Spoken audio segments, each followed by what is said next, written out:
Persekutuan Tanah Melayu 1948. Sebelum cikgu terangkan berkaitan dengan apakah kandungan ataupun perkara tumpuan ataupun fokus berkaitan dengan PTM 1948 ini, pelajar-pelajar perlu untuk fahamkan konsep terlebih dahulu yang mana PTM 48 merupakan satu transisi perubahan daripada zaman kegagalan Malayan Union bagi membentuk pentadbiran yang baharu dan nama itu adalah Persekutuan 1948.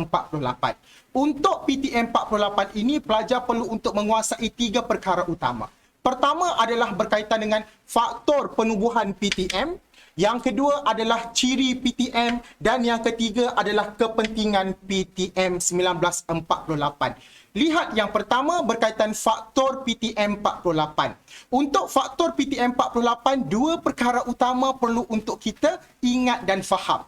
Pertama, disebabkan oleh penentangan orang Melayu terhadap Malayan Union, yang mana penentangan ini juga turut melibatkan Raja Melayu, UMNO, dan alasan yang digunakan oleh mereka kerana Malayan Union akan beri kesan buruk kepada tanah Melayu.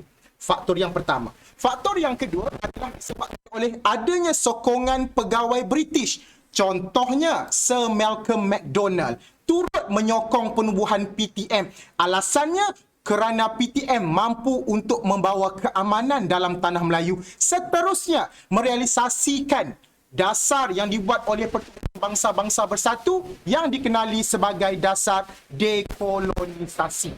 Selesai faktor. Sekarang lihat pula kepada ciri Persekutuan Tanah Melayu 1948. Kita ambil 2 ciri yang utama. Pertama, aspek pentadbiran, yang mana di dalam PTM 48 ini 9 buah negeri Melayu dan juga 2 negeri Selat digabungkan menjadi satu persekutuan yang dikenali sebagai Persekutuan Tanah Melayu. Yang kedua, Singapura diasingkan sebagai satu kawasan tanah jajahan bebas kerajaan British, dan yang terakhir akan diketuai oleh Pesuruhjaya Tinggi British. Ciri PTM yang kedua, kita akan rujuk berkaitan dengan kuasa Raja-Raja Melayu. Kuasa Raja Melayu ialah Majlis Raja-Raja Melayu dibentuk. Bermaksud kuasa raja itu dikembalikan bila mana kuasa raja mampu untuk meluluskan undang-undang yang akan digubal di peringkat kerajaan negeri. Dan yang terakhir, yang perlu untuk pelajar faham adalah berkaitan dengan kepentingan sistem yang dibentuk, iaitu PTM 48. Kepentingan yang pertama dah tentulah akan membawa kepada wujudnya kuasa pemerintahan kita sendiri bila mana raja-raja mendapat semula kuasa pentadbiran, seperti boleh mengesahkan undang-undang yang nak digubal di peringkat negeri.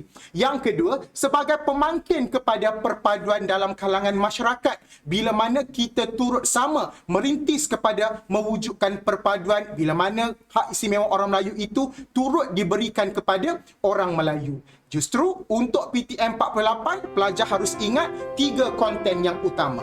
Pertama, faktor penubuhan. Yang kedua, ciri PTM. Dan yang ketiga adalah kepentingan Persekutuan Tanah Melayu 1948.